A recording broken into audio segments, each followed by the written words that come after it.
In 1982, the Royal Navy assembled one of the most sophisticated surface action groups since the Second World War.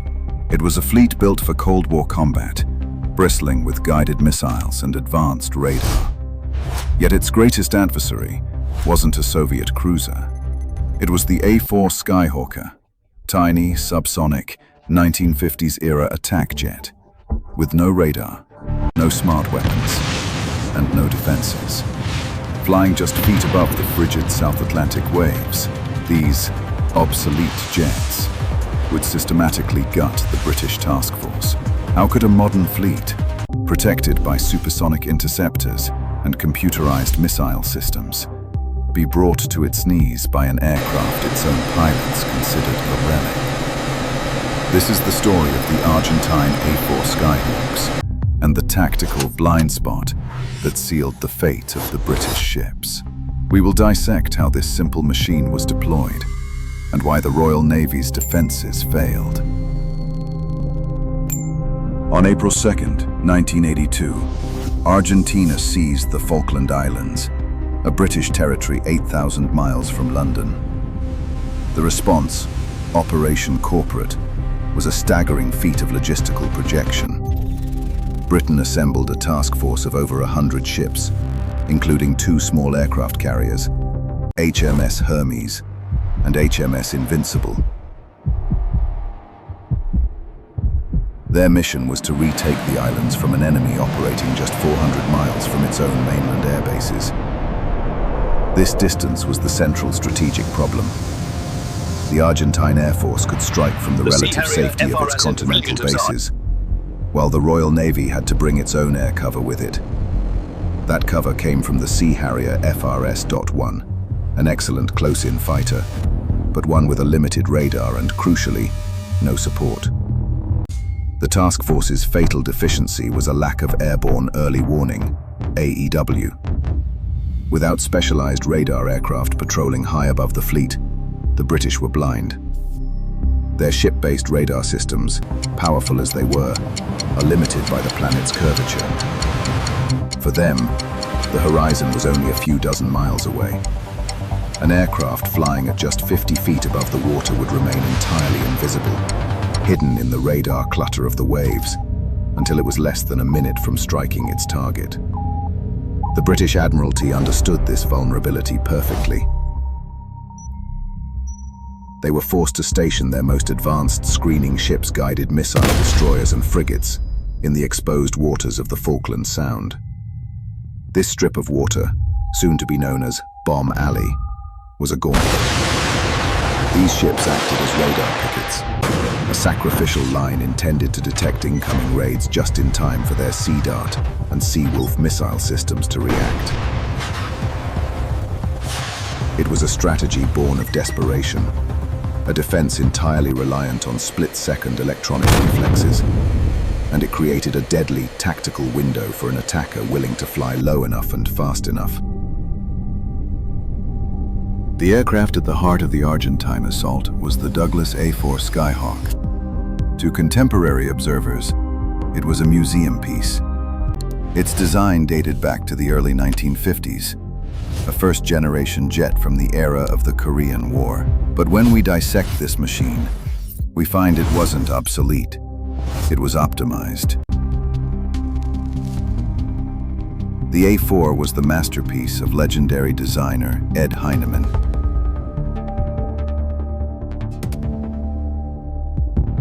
His guiding philosophy was brutal simplicity. The Skyhawk is famously tiny. Its wingspan is just 27 feet, so small it didn't even need a folding mechanism for carrier storage. This diminutive size was its greatest defense. To a radar system peering out at the horizon, a Skyhawk flying low was indistinguishable from the sea spray. It presented a radar cross-section so small, it was almost non-existent until the final seconds. Now, let's move inside the cockpit. When we analyze the avionics, the most critical feature is what's missing. There is no radar. No terrain following computer. No guided missile interface. The pilot flew by Mark I eyeball. Navigation from the mainland was a grueling, high-stakes exercise in dead reckoning,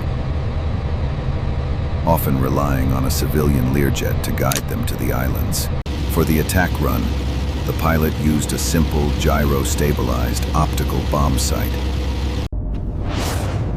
This wasn't a flaw, it was a feature. The entire system was designed for one specific attack profile. A low-altitude, high-speed, visual bomb truck run. Its engine, the non-afterburning Wright J65 turbojet, was reliable and fuel-efficient, giving it the endurance for the 800-mile round trip. But the real key to the Skyhawk's lethality wasn't the plane. It was the payload. The Argentines were armed primarily with 500-pound and 1,000-pound dumb iron bombs. Many were ironically of British design. These weapons were configured for a low drag profile, designed to be dropped at high speed. They were simple packages of explosives and steel, but they were mated to a delivery system, the A-4, that could get them past the Royal Navy's electronic shield. The Skyhawk itself was unarmored, vulnerable, and slow. But in this specific environment, its supposed weaknesses became its strengths. It was a simple, rugged, flying bomb delivery system. It didn't need to fight Sea Harriers. It didn't need to outsmart missile systems. It just had to fly lower than the radar could see and faster than a ship's guns could traverse, delivering a payload that would prove catastrophic. May 21st, 1982. The Falkland Sound. This is a forensic recreation of the attack on HMS Ardent. The Type 21 frigate is on station, providing gunfire support for the San Carlos beachhead. Above her, Sea Harrier patrols fly a combat air patrol, but they are high, hunting for threats at medium altitude. They cannot see the 4 Argentine Skyhawks of Group 05 approaching from the south. Their engines at full throttle, their airframes just 30 feet above the waves. They are completely masked by the terrain of the islands and the curvature of the earth. Ardent's radar room is blind. The first warning is visual. Lookouts scream, "Aircraft!" as the Skyhawks burst over a nearby ridge, already well inside missile engagement range. We can visualize the ship's reaction. The 4.5-inch main gun swings, firing at maximum depression. Its Seacat missile launcher attempts a lock, but the target is too fast, too low. The Skyhawks are on them in seconds. The first pair drop their 1,000-pound bombs. This 3D graphic shows the trajectory. The bombs, set for a slight delay, penetrate the hull like a can opener. One smashes the hangar, detonating the ship's own Wasp helicopter. Another punches into the aft auxiliary machinery room, severing power and starting catastrophic fires. Ardent is already dying as the second wave hits. More bombs tear through the stern, ripping the ship apart.